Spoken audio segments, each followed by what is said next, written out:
Friends, எப்படி இருக்கீங்க? நல்லா இருக்கீங்களா? இது வந்து டபால் பை பழைய மாடல் இருக்குது பாருங்கள். டபால் பை மாடல் இது.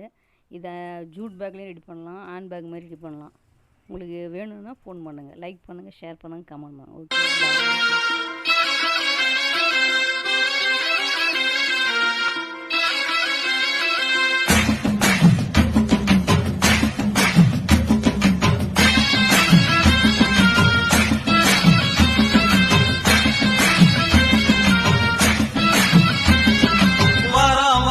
பூச்சாண்டி ரயிலு வண்டியிலே வாரணாசி கோட்டை தாண்டி மெயிலு வண்டியிலே வராம் பூச்சாண்டி